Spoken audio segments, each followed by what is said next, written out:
Thank you. Well, welcome everybody. Welcome to how to create dramatic images. That's what we're all about today. I want to show you how to use one flash to produce really dramatic and kind of a dark, heavy look to your imagery. You'll notice a lot of things that we do as photographers, we're always trying to create bright and airy looks or smiley, happy people. Well, there's another world of photography that I want to open your eyes to today, and that's the serious look, the dramatic look.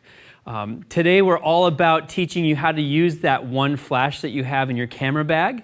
I want to show you how you can do a lot of work with just a single light source, and then using reflectors and distance from the background and different colored backdrops to produce this overall look that we're after. Well, what I'm going to do is clear my throat. And then after I clear my throat, I'm going to show you some pictures and talk about what we're going to cover in the class. Look at this photo. It's just a great looking image. Very serious, I don't want to say sinister, but serious. Dark background, dark clothing, a dark individual. And beyond that, the look that I wanted to create, I produced that by thinking through the flash setup, by thinking through the position of the flash, by thinking through what do I want to do with my reflectors, the type of modifier. Did I want to use an umbrella or a softbox or any of the other tools that I'm going to show you today? And one of the keys is understanding where you want to go, what do you want that photo to look like, and then creating your lighting to produce that final image. Here's 3 other images that I've shot. I shot all of these within the last few weeks. The image on the left is a dancer. It's a very expressive man and very passionate as well. And I wanted to capture that on film. And so for that image, you can see I've got light coming from the top, kind of looking up into the sky or up into the clouds, and a very passionate, dramatic pose. The photo in the middle, Molly, she has beautiful tattoos, and she's very proud of her tattoos. I wanted to show those off. And so there we did a full-length shot. Still a dramatic shot, full length. The photo on the right, this young man, he had the coolest dreadlocks in the world, and he had these little gold bands on those dreadlocks. And so that was one of the neat looks that we got to do, is I asked him if he had a shawl or a hoodie, so we kind of created this assassin type of a feel to the photo. Again, all about lighting position, all about distance from the background, all about working with the model on their expression and their mindset. So that's what we're going to do today. We're going to produce some images that look like these. Fun stuff. I'm looking forward to it. What's the plan? The plan for today, we're going to start out with gear and definitions. I'm going to talk about what exactly is a dramatic photo. Then we're going to talk about the gear that it's going to take to get to that dramatic photo. And even though on set here I've got lots of stuff behind me, the only reason I have all this stuff is to show you that you too can use it. So if at home, I'm not expecting you all to have all of this lighting equipment. You probably only have one. You probably have an umbrella and a reflector. Great. I'm going to show you how to use those 2 things to produce those types of images. Or maybe you have a softbox. Great. I'm going to show you how to produce a similar look with a softbox. So it isn't always about owning all of this stuff. More importantly, it's about knowing how to use it and when to use it. So we'll talk about the gear. We're going to talk about the flashes themselves, because that's really what today is all about, using your flash to produce the effect that you want. So I'm not going to be talking a lot about posing today. I'm not going to be talking a lot about interacting with the model today. Creative Live does a really good job with those courses. Today is really more on the technical side of things. We're going to get to the lighting styles themselves. So what do we want to produce? I'm going to show you how to do like a clamshell light. I'm going to show you how to do a butterfly light. And I'm going to show you how to do profile lighting and backlighting. All of these things will make a lot of sense as we build these photographs throughout the day. Then we'll do live shoots. So we've got, I think, 6 or 7 different specific scenarios that I want to photograph. I'll take you guys all along for the ride. And then finally, post-processing. I know this is a flash class, but because we're only using one flash, you need to do a little bit more work in post-processing. So I'm going to use Lightroom today, just because most people in the photo world kind of revolve around the Lightroom software package. So I'm going to show you how to do work on the background. I'm going to show you how to work on the face a little bit, because we're going to have to fine-tune what we do in the studio since we're limiting ourselves to one flash.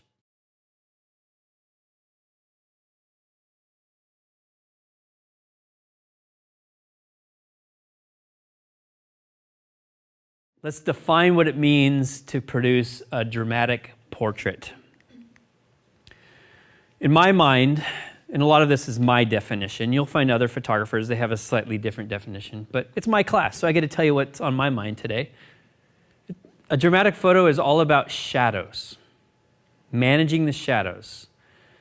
You know, the light defines the shadows kind of create this impressive look, this dark look. And so managing the shadows to create the dramatic photos is paramount. We're always thinking about where are those shadows falling. Do you want, if I'm looking at you guys this way, you know, do you want the shadow on this side of the face? Or do you want the shadow on this side of the face towards the camera? And there's never one right answer. It always starts within your mind, what's the effect that you're after? What's the look that you're trying to produce? Maybe the client, and I use the client really loosely here, the client might be your daughter, it might be your neighbor kid, or it may be a paying customer. Maybe they have a look that they're after. So it's incumbent upon you then to help create that look by working with those shadows. We're gonna do a lot of shadow work today, okay? Mood, that's the second bullet point there. What's the mood that you want to evoke? Serious? Mad? Angry? You know, a little bit more chill. You know, what's that mood that you're after? And then you create your lighting to help produce that mood. So if you're after a sinister look with a furrowed brow, you know, you might want to do something more like direct side lighting, more like a Western, you know, or a avant-garde type of look. It's just very dark on one side, very bright on the other. Whereas if you want a little bit more pensive and a thought-provoking look. Maybe the light's a little bit more in front so you see more of the face.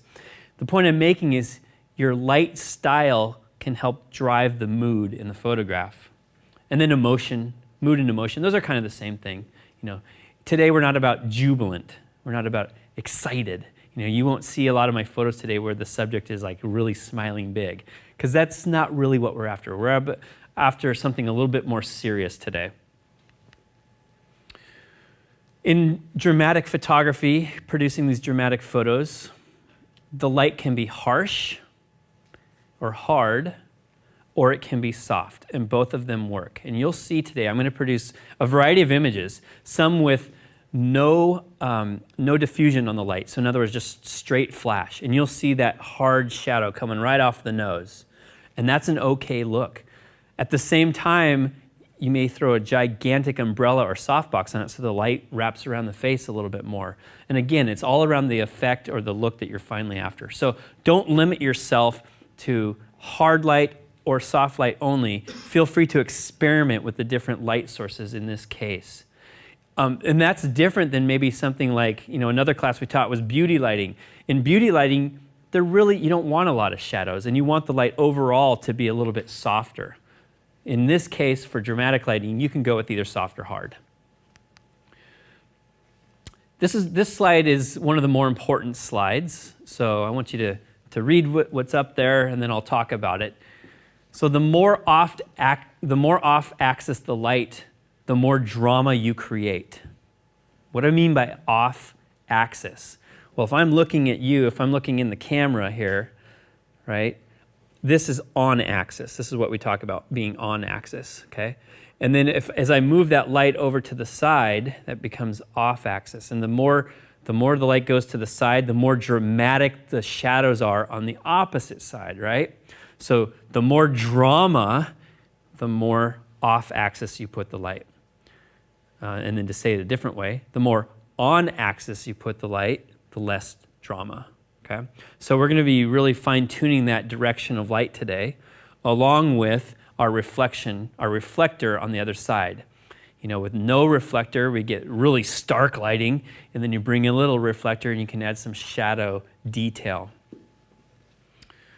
This works, this little sub-bullet item, side to side or vertical, and that what I mean by that is side to side. If your light goes like way over here to the edge, this is side to side, and you create a lot of drama that way, but also top to bottom. So if you move your light way up high, you can also create a lot of drama by reducing any catch lights in the eye and getting deep dark shadows under the face and deep dark shadows under the chin. So the more extreme you are with positioning the lights, the more drama you produce. Short lighting. So short lighting is when the shadow side of the face is to the camera. I was talking about that a little bit earlier. So maybe you guys are taking a picture of me and we put the light kind of over here. So this side of my face is lit up and then towards the camera is dark. That's called short lighting. So what the camera then sees is maybe just a strip of light over on my face here. That's short lighting. It's a very dramatic look. It's also a very thinning look for your customer. So if you have a customer who's concerned about their weight or their profile, go with short lighting because all of this goes into shadow versus broad lighting. Broad lighting is when the light is on this side of the face and the other small side is in shadow. So broad lighting kind of, if they have a strong chin or something that you want to show off, that's okay to do. But if they're worried about their weight or their profile, go with short lighting. We'll experiment a little bit with that today.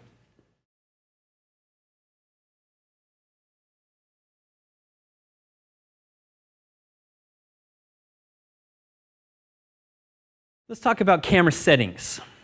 Okay, what do we need to think about with respect to ISOs and apertures and all of that jazz when we're thinking of dramatic photos? Well, before I get into the nitty-gritty, what I want to say is the exposure on the face typically remains the same whether you're shooting a bright and airy feel or a dark and heavy feel. To some extent, there's some changes, but what I mean by that is the face still has to be lit so the camera can see it, right? So you still have to have a certain amount of brightness on the face. The way that you control the look of dramatic versus, let's say, beauty is what you do with the shadow and what you do with the background. So a lot of the settings that you use maybe for a beauty style photo, for your key light, your main light, will be exactly the same for a dramatic photo. Because you still have to kind of the same amount of light on the subject. And then again, just to reiterate my point, it's all about shadow management and background brightness management. That's what helps you create this overall look. So to that point, in my camera, I'm using manual exposure mode. So I'm not using aperture priority, I'm not using program, I'm not using the lady with the hat mode or the running man mode. I'm all set for manual, okay? Manual exposure. And that goes with your ISO as well. Make sure your ISO is not on auto ISO. Make sure your ISO is set and fixed because that's something you don't want to be variable during your shoot. So it's important to turn off automatic ISO. I use an ISO setting typically between ISO 200 and ISO 800 when I'm shooting with these little flashes. We're not using big studio strobes today. We're using smaller flashes, and I'll go into those details in a minute. So because those flashes are small, they don't put out a lot of power like a studio strobe would, so I have to generally shoot at a higher ISO level in order for things to work properly. So 200 is great, and I'll be generally around ISO 200 for today. How about your aperture range? We're shooting a portrait, right? And it's a single person. So typically, you don't have to be too concerned about what your depth of field is here. Also, the background for this type of shooting, the background is going to be solid black. So I don't care so much about either blowing that out, like out of focus. So if I wanted to blow it out of focus, I would shoot something like f2.8. Or I don't have to worry about being in focus either, which would be more like f11 or f16. So because I'm just doing kind of head shots and torso shots today, I'm going to stick around to f5.6 to f8. And then my shutter speed, I'm around a 200th of a second. Now this, what I'm thinking about there is most cameras that you buy have a shutter speed synchronization speed with your flash up to around a 200th of a second. Some cameras are at 180th of a second. Some camera like this one, this is a Nikon D850, this I can synchronize it at 1/250th of a second. So in general though, if you're shooting in the studio, my recommendation is shoot at a 200th of a second. Beyond synchronized with the flash, the other thing I'm thinking of, and this is important, is I want to exclude all the ambient light. I don't want any of the fluorescent lights in my studio to be shining on the subject or to influence my overall exposure. So that faster shutter speed cuts out all the ambient light versus maybe something like a 50th of a second or a 25th of a second. Yeah, you don't want those longer shutter speeds because then you get this weird color cast from the ambient light. And then finally, set your white balance for flash white balance. That's an easy one. One of the things that I sometimes will also do is I will do a custom white balance. And I'm not going to really spend a lot of time on that today. But one of the tools that I actually use is this. It's a gray card target. And I will actually pop my flashes and set my camera to receive the color cast from this. And that will actually set the colors accurately. So this is called a white balance tool or a white balance target. And use it to set white balance versus just using flash. Flash gets you pretty close. This is the most accurate way to do it, is to use the target. So that's camera settings. It's pretty simple. There aren't a whole lot of things you need to think about with respect to setting up your camera for this type of studio photography. Also on your camera, you need to think about your synchronization mode. That's the flash sync mode. So all of your cameras, the DSLRs and the mirrorless cameras, they typically have at least 2 synchronization modes. One's called normal sync / front curtain sync, and the other's called rear curtain sync. For everything we're doing today, go ahead and set it for front curtain sync or normal in the Nikon world. Canon and Sony, I think, just use what's called front curtain. Nikon uses the term normal sometimes. And then file format. Please shoot RAW. I mean, there's a lot of reasons to shoot RAW. But really, for what we're doing today, RAW will give you a lot of flexibility to adjust, especially when you want to push detail back in the highlights, pull some detail out of the shadows. RAW gives you a ton of flexibility. The term is called bit depth. There's a lot of bit depth in a RAW file compared to a JPEG file.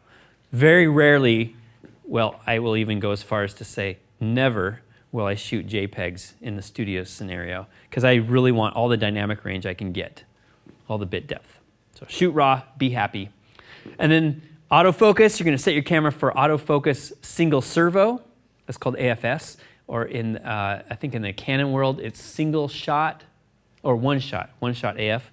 And then Sony, I think, is also called AFS. So you want to be single focus. In other words, that's going to allow you to focus on the eye and then recompose as you need to, versus continuous servo, which is more for like sports and action, birds in flight. You know, when I go on my trips to Africa and that lion's rushing at me, I want to be in continuous autofocus.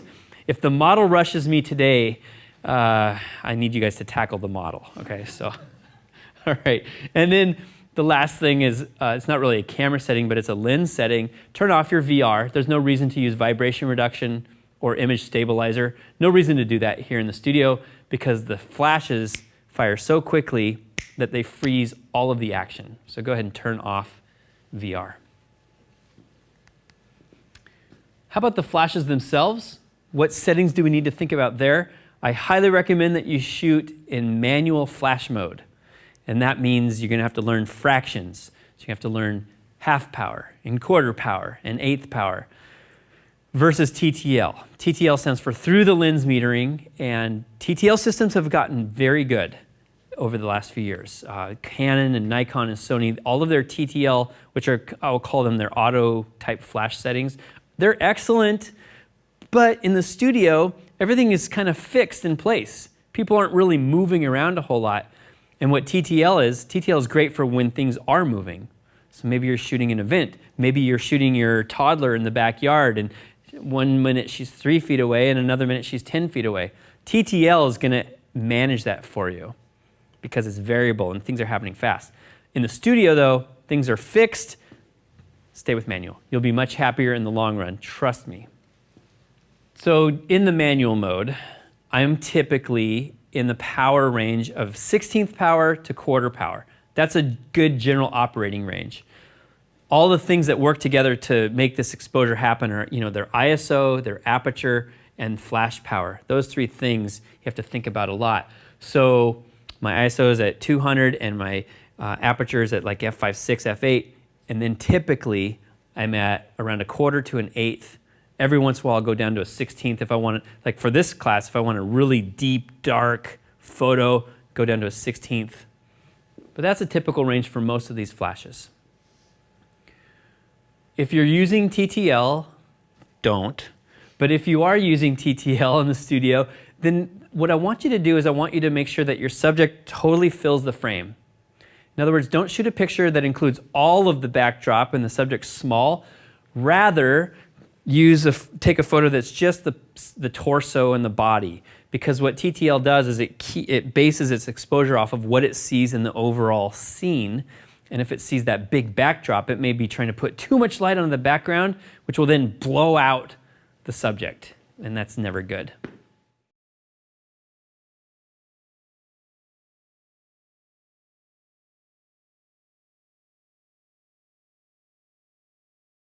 And now it's time to start talking about the equipment, the actual gear, and the modifiers, and the flashes themselves. So what do you actually need to pull this thing off? There's my list. You need one camera, one lens, and I'll talk about lenses in a second. You need a flash, and you don't have to spend a lot of money on a flash. As I'm going to show you today, you can do this with a $27 flash. You need a light modifier. Well, actually, technically, you don't even really need a light modifier because I'm going to show you how to shoot some which are just direct flash. But you need something like an umbrella, a softbox, a beauty dish, and then you need a really cool background. And that really cool background might just be a black piece of paper, or it could be an awesome muslin like I'm going to show you in our second segment today. What kind of camera do you need? Well, I recommend a DSLR or a mirrorless. I love Canon. I actually do love Canon. We had an arm wrestling match earlier, Canon versus Nikon. I lost. I love Nikon. I've been shooting Nikon forever. They're great cameras. I love Sony as well. Sony's fantastic. The new Sony A7 series, excellent, excellent cameras. The point I want to make with your camera is that it doesn't really matter that much. As long as you can adjust your shutter speeds, as long as you can adjust your ISOs, and most importantly, as long as you can tell a remote flash what to do. So like hopefully your camera has some type of a hot shoe on top so that you can connect a transmitter or you can communicate with a remote flash. That's the most important thing. Some cameras don't have a hot shoe, the lower end cameras like a point and shoot. You don't really want to use those for this type of photography. I have a feeling most people watching today aren't using point and shoots for studio work. How about lenses? Well, we're doing portraits. And in this case, we're not just doing head and shoulders. We're going to do a lot of that, but a dramatic portrait can even be a full-length portrait. It could be a full-body portrait. So you typically would bias yourself maybe slightly more towards the wide-angle to mid-telephoto range. And I know I say 85 and 105 and 70 to 200 here, but I would say it'd be okay to go with something like a 24 to 105 lens. Canon makes an excellent one of those lenses, so does Sigma and so does Sony. Nikon makes a 24 to 120, which is really great for this type of work. You could also use a 24 to 70, which, let me pull that out here just because I like props. The 24 to 70 is a good overall lens, but if you want to do tighter shots, 70 millimeters isn't quite long enough for my general purposes. So that said, most of the time when I'm doing portrait work, I like an 85. And I shoot a prime. I shoot this one here on my camera is an 85 millimeter f1.8. Another one of my favorite lenses is the 105 macro. Love this lens. This is great for macro photography, but it's also a great portrait lens. It's got an f2.8 maximum aperture, so if I need to, I can blow that background out and make it all nice and blurry and soft. It's not cheap, but it is a fantastic portrait lens. And then one of my favorite portrait lenses that I don't always use because it's heavy is this one, and this is it's a typical 70 to 200 f2.8. Really fantastic lens for studio work. One of the reasons why we go with the longer focal lengths is because they're more flattering on the subject. They make the subject's lines look skinnier and longer and taller, versus wider angle lenses tend to distort the face a little bit. So something like if you shot at 24 or a 40 millimeter, you get a little bit more distortion. I like the longer look because it flattens things out, makes things look a little bit more aesthetically pleasing. So those are my lens choices and my recommendations. Today I'll be doing most of my work with my 85, and then I think later on I'll do a full-length portrait, I'll switch over to my 24 to 70 so I can get that full range of height. I'm going to take this off so it doesn't fall over. Okay. How about your flashes? Well, you can spend a lot of money on an OEM flash, original equipment manufacturer. If you're a Sony shooter and you buy that Sony flash, it's 500 something bucks. If you're a Nikon shooter and you get the top of the line Nikon, it's $550. The Canon one is around $495 or $500. So, she says five. Yeah, so it's $500. $500, $600, and I love them. I shouldn't say it like that. I love my wife. I like my flashes. But I love using these types of flashes. This is like the Nikon SB5000. This is their current flagship model. It's $550 or $600, something like that. And then I have to get some other gizmos to get it to talk correctly with my camera. By the time I'm all said and done, you're into it for $600, $700 maybe. And it's small and it's not all that powerful. So why would we spend all that money on these flashes? Well, because they're dedicated to the camera bodies. And I can adjust all my flashes from the camera. They work seamlessly. They're tested and tested and tested again with the manufacturer. So sometimes it just makes sense when you're a pro and you want things to always work all the time, you go with the OEM models.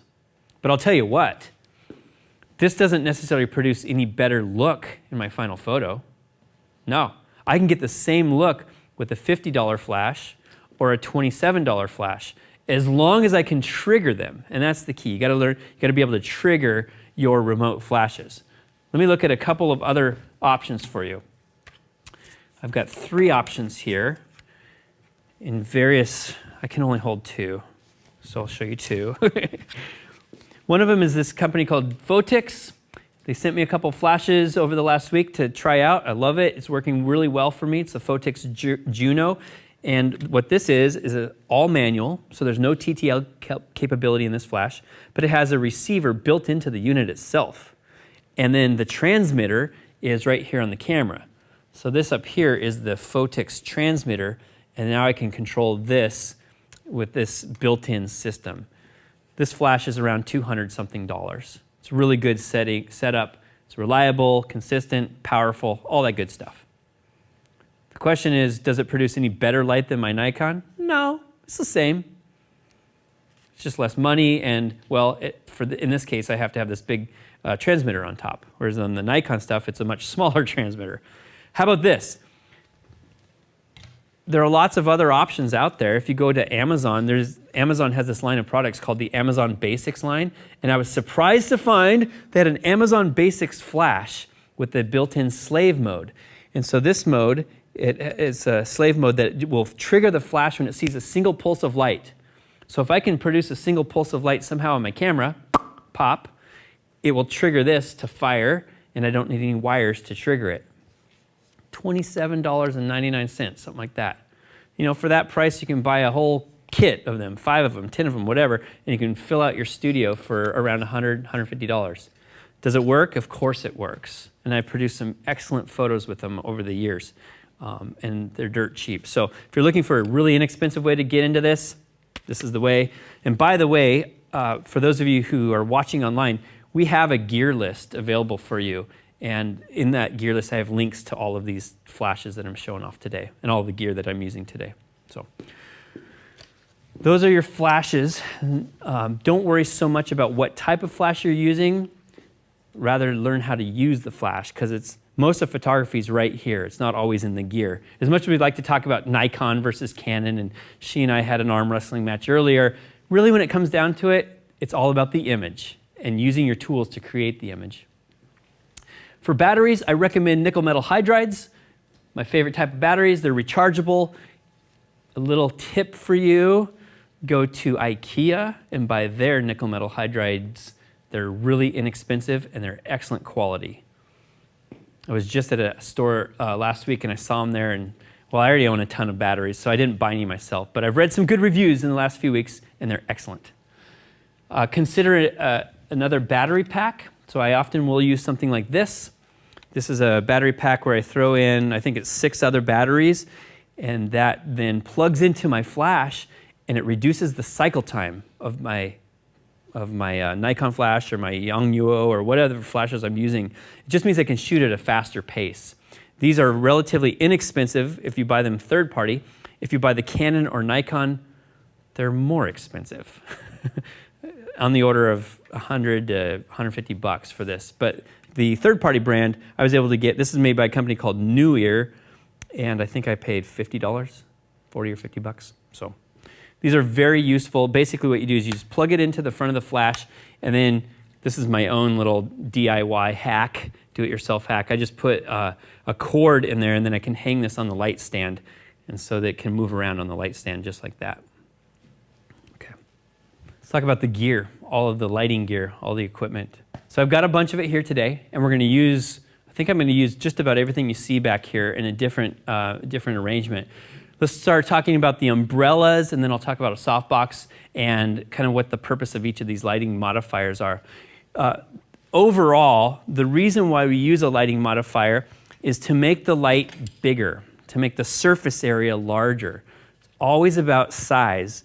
And size is important when you're thinking about the look that you want to create. So let's say you're trying to create a very harsh, hard, movie style, maybe Clint Eastwood-y style look.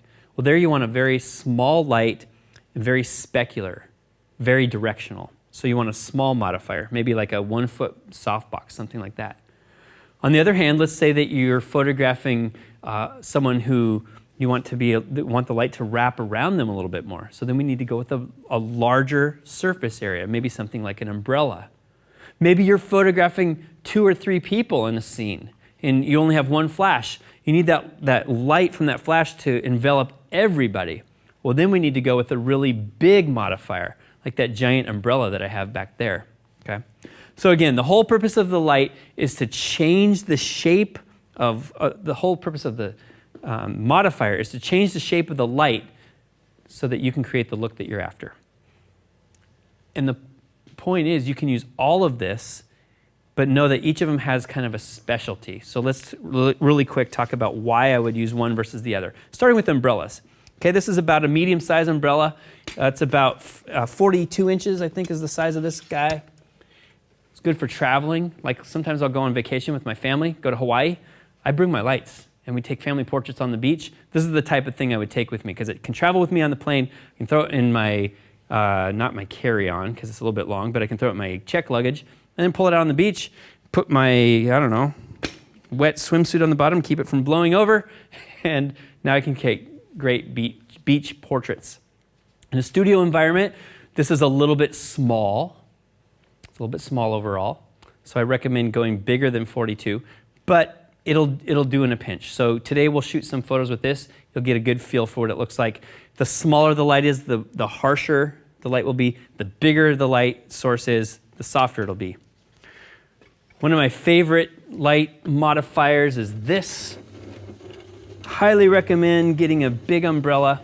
It's about a 5.5 or 6 footer. Get even bigger ones if you can. I think I paid $79 for this on my favorite online shopping store. Starts with an A. I've already mentioned their name, Amazon. And so it's just fantastic. I mean, I love working with this light because it is so forgiving. I mean, you don't even have to position it perfectly, and the light just wraps and envelops the subject. I'm using these great examples of words that just, it's beautiful light. So go big with your umbrella. You will never regret it. The downside of going with the big umbrella is if you have a low ceiling, you can't really fully utilize the umbrella. Most ceilings in most homes are about 8 feet high. And so right there, I'm already almost up to the maximum height I can go for my house. That's about it right there. Well, look, the center of the umbrella is below the torso of the subject. So in order to use something like this, you may have to have your subject go on a stool or do something even lower to the ground in order to get like a high light on that scene. These are better for high studio ceilings like we have here at Creative Live. Okay, next. Umbrellas are good, but next let's talk about softboxes. I'm going to pull this one over here. I love softboxes because they produce a nice square rectangular type of catch light in the eyes. Another reason I love softboxes is because you can control the direction of light. And that's really what we're getting, and that's why you would buy a softbox, because it's controllable. You can prevent light from spilling onto the background. Whereas an umbrella tends to send light everywhere, a softbox gives you a lot more control. So for today, for the dramatic lighting class, we a lot of times want to prevent light from getting on the background. And the way you do that is by, I'll say, collimating or making the light kind of in a column. You collimate the light, and that's what a softbox does, because notice the diffusion panel is a little bit behind the edge flange. There's my inner engineer coming out. I'm sorry. Edge flange, inner panel. And then you can also sometimes put in some what's called an egg crate. Let me pull that out here. I lost it. It's all right. Maybe later we'll pull it out. Basically, we have this crate here that further collimates the light and prevents it from spilling over. We'll do that later. I'll pull that out and show you how we can either incorporate the background by letting some light spill onto it or eliminate the background. As always, bigger is better. So if you have a chance, I recommend buying at least a 2 foot by 3 foot softbox. And if you can go bigger than that, then go bigger than that. 3 foot by 4 foot or even larger. You'll never regret having larger size diffusion tools, larger size modifiers. Then the last one I want to show is something called a beauty dish. Now this isn't actually a beauty dish, because a beauty dish is a slightly different product, but the shape of it is similar to a beauty dish. All right. So you can see the front of this here is round. And for those of you watching online, if you go quickly and go Google beauty dish, you'll see that they're basically, it's like a bowl, and then inside that bowl is a little reflector. The light goes into the reflector, reflects back to the bowl and down to the subject. This will give you a very similar look because it's round. Why would you use something like this? Well, a couple of reasons. One is it's round. I like the look. I like the catch light in the eye. It's a beautiful look. Another reason is because it works kind of like a softbox. I can really control the direction of that light. And then I can also throw in some egg crate in here, some, what's the name of it? I'll call it the egg crate, whatever. And I can prevent the light from spilling all around to the background. So this one's made by Photix, but there's lots of other companies out there who make similar types of products. Should you buy this? Maybe not. It just depends on what you want to achieve as a photographer. These are never cheap. You know, beauty dishes are, depending on the manufacturer, anywhere from $75 to $250. It's a very specific look, and you notice it's not that big. The size isn't really that big, so it takes a lot of skill to create a photo that looks good when using these tools. I would say if you're just starting out in this, get a big old honking umbrella, and then your next purchase should probably be a softbox. Those two things will give you a lot of mileage in the lighting game. All right, the last type of lighting modifier that you need is some type of reflector. Everyone should own reflectors. They're the cheapest lighting tools you can buy, and they're very, very good. So I use typically a silver reflector on one side with a white reflector surface on the other. This is a 40-inch or 42-inch, something like that. And I would call, for me personally, this is kind of a smaller size reflector. I also have bigger reflectors that are like 4 foot by 6 foot, and I use them all the time. In almost all of my lighting, I use reflectors because they're inexpensive. I don't have to buy more flashes. I don't have to buy a lot of other gear. Reflectors can serve the purpose of multiple flashes, and I'm going to show you how that all works today. Talked about umbrella considerations. I talked about soft boxes and beauty dishes. Talked about the reflectors. Oh, let me say something about gold. You can get a gold reflector. Usually we don't do a lot of that. Gold tends to cast a funky color. It's a very warm, almost yellow color onto the subject. I tend to shy away from solid gold. I will sometimes use, have you guys seen these before? They're like half gold, half silver, like a partial gold. I use those every once in a while just to add a little bit of color, especially if it's the winter time. You know, my daughter, I never let outside ever because I don't want any guys to see her. So she stays nice and pale. And so I use gold to make it look like I let her outside every once in a while. I'm just kidding, Allison. You know I'm kidding. It's my daughter. I love her dearly. Let's talk about backdrops. Background is important, but you don't have to spend a lot of money. So one of the first things and the best things to do is just buy a black sheet from the local store. Okay, from the department store. Just buy a black king-size sheet, iron it, and then just tape it to the wall. And that works great for what we're going to do today. Black fleece. I went to the fabric store not too long ago, and I bought some polar fleece, some actual fleece material. And that works really well, too, because it doesn't really wrinkle, and it stays unwrinkled in almost all of my photographs. And if it had wrinkles, it doesn't really show because it absorbs a lot of the light. And then another option is to go with a muslin. And I think, do I have a slide on the muslin here? No, I just have the black versus gray. So let's talk about black versus gray here. In fact, to do that, I will walk over here. I'm going to start out today with black. Sometimes in our dramatic shots, we want the background to go full black. And what that does is it makes your subject almost tend to just like pop out of nothingness. Sometimes that's a good look, but a lot of times it doesn't give you any context or doesn't give you any sense of place or sense of dimension, right? So when you use black, if you're a long ways away from it, it will be solid black. If you move in closer to the black with your lighting, you will actually make that a little bit gray. And sometimes having a little bit of gray in the background really, really helps. So we're going to do that experiment with just black today. And then you can see here, the next one up, I've got gray.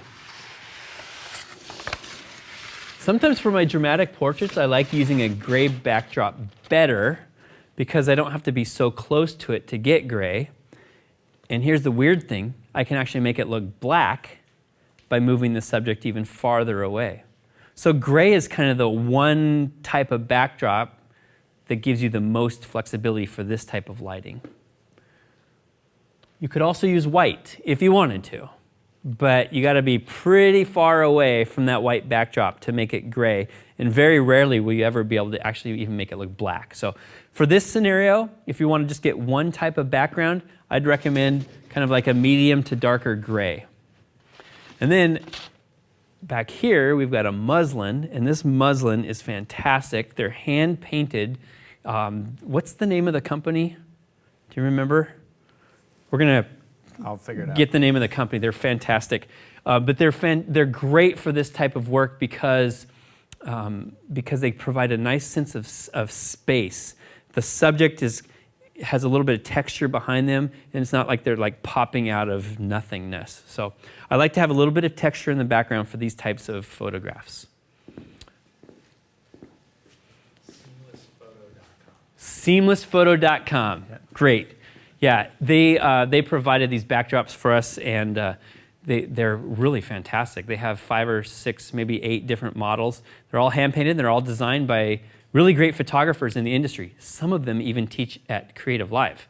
And so they've got these special backdrops by each of the photographers. So we're going to use one later this afternoon, or later in the next segment. Reflectors, we talked about those, so I'm going to skip over that slide. And we talked about background, about being in close proximity to the background or farther away from the background. And I like talking about using gray if you want a sense of place, kind of you want some presence to the photograph, some depth.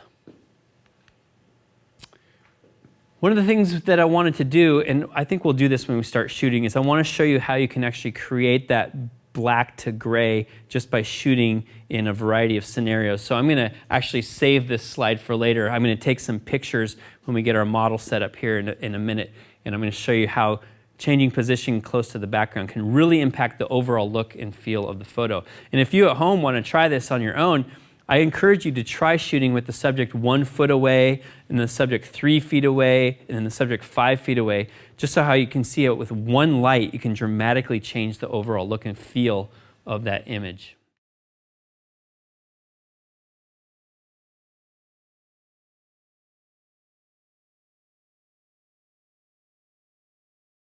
What I want to do now is I want to start talking about some of the lighting styles that we're going to produce today. So I'll give you a preview of those images and the look. And then we're going to spend a good amount of time actually taking pictures, seeing how it works in real life. This image here was on axis. So on axis means that the light was typically in front of his face. And if you look at it closely, you can see by his catch lights that it wasn't very low. In other words, he's not getting a lot of catch light in his eyes, right? Just a very little bit of catch light at the very top of his eyes. So this on-axis lighting actually looks pretty good. I'm pleased with it. It's a little bit hard to tell. I don't know if you can see this at home, but in the studio audience here, we can actually see there's a little bit of gray in the background. So some of that light actually spilled over onto the background, just a tiny bit. You can see that he's wearing a black shirt, the background's black, so there's a lot of black in this photo, but I still retain some separation between him and the background. And the way that we did that is having the light a little bit higher causes the light to fall on his shoulders, and that's what gives me the separation from the background. You got to be careful when you're shooting black on black or white on white that you try to maintain a little bit of separation visually. So again, on axis, I shot this with an umbrella and on a boom, so that boom arm that I have over here, and then I had no reflector. And this was actually that 40-inch umbrella right there. So that photo came from one flash and one umbrella. Not bad. I'm pleased with that photo. How about this photo? Can you tell by looking at it where the light came from? Yeah. We can see the light came from the left side of the photo. So this was a softbox. This is actually that 2-foot by 3-foot softbox set up on camera left. And now if you look at her face, we see some detail in the shadow side of her face. Well, how do we get that detail there? I used a reflector, a white reflector on the right side of the scene. Simple lighting setup. I'm going to go over to the TV screen here. You can also see where the shadow from her hair falls. So this is side lighting. You can see the shadow falls almost directly onto her face. So this is basically, the light's basically 90 degrees off. And then the other side, the other 90 degrees, I'm filling the shadows with the reflector. Nice look, but not a really heavy, dark look. A little bit kinder, gentler on this one. How about this one here? Same general type of look. It's a full-length shot.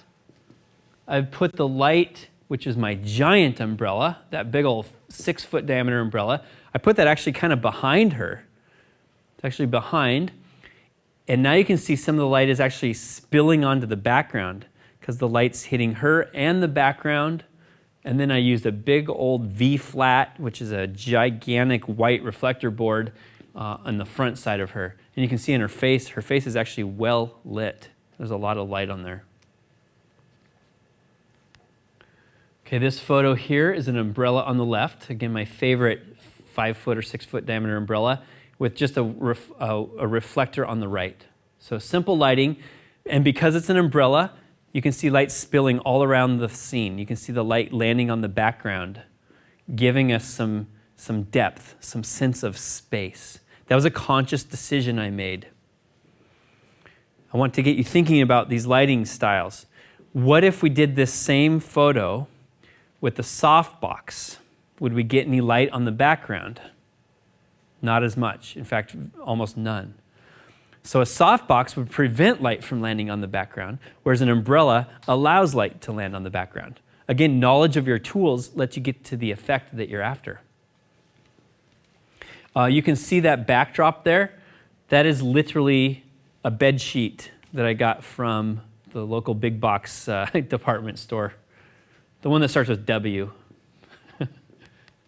All right, and then here, side light, just a giant umbrella, and then a silver reflector on the right. Nice dramatic look on this one. I really like this look. It shows off her tattoos. Nice dramatic look on her face. You can see it goes to shadow, but I don't lose all the detail on the shadow side of the face. Here, the posing stool is a shop stool that I use in my garage. It's metal. I thought the metallic look had a cool look overall. Again, it's just simple. It's just simple lighting, right? One flash and a giant umbrella with a reflector on the other side. Why did I use silver? Well, I thought silver would really kind of highlight those tattoos and highlight the edginess of it. Silver always makes things look shinier, brighter, a little bit more aggressive. And then we've seen that photo before. This is a clamshell look. Clamshell, think of a clam opening up. And so what a clamshell look is, light up high and then a reflector down low. So this was just simply a softbox and a reflector. Really easy lighting. And if I wanted it to be even more dramatic, I would have pulled away the lower reflector. Alrighty. And then there's a similar photo to one we've seen before. Off axis, to get that dramatic look, you can see the shadow side of his body goes almost to solid black. And then I had a reflector on the left side, pretty far away, just to fill in a tiny little bit of detail. Okay, now you've seen some of the lighting styles, some of the looks that we're after. We achieved all of those with just a single flash. And now it's getting time to start taking pictures. So, camera height matters. Okay, we don't want to be too high, we don't want to be too low. Typically what I like to do is whatever I'm framing, let's say I'm framing from mid-thigh to head, I will typically put the camera about halfway between the thing that I'm framing, okay? That's a good general rule of thumb. So if you're going full body length from floor to head, then typically the camera is going to be around here. If you're just doing torso, well then the camera splits that distance. And if you're just doing head, then the camera goes just like that, okay? And in general, the higher you go, the more you hide the neck, the shorter the neck looks. The lower you shoot from, the more imposing the person looks and the more chin you get. You know, we all love to have our double chin showed off. I caution you not to shoot low very often. So a lot of times I will shoot slightly up, and that's what I mean by if I split from, let's say, waist to head, if I shoot about midpoint, I'm kind of shooting up towards their head. We generally think of the head as the focal point, so that height matters. If I want to make the person look a lot skinnier, then I will typically have them lean forward a little, and I will shoot from a little bit higher angle. We all know this because of selfies, you know, using the selfies from a higher angle. And it works the same in studio.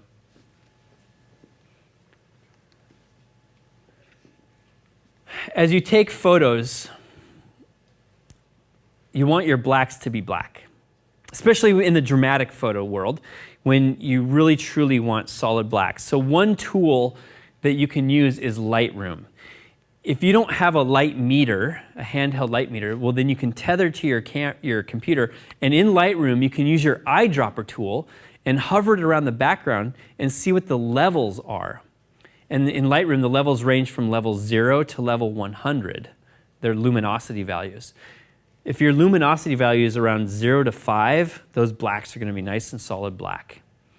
If your luminosity values go up to level 10 or level 20, now we're starting to get into some gray. So my point here is you can use Lightroom kind of as an exposure tool to make sure that your actual images are black in the background, if that's what you want. And we'll practice with that today.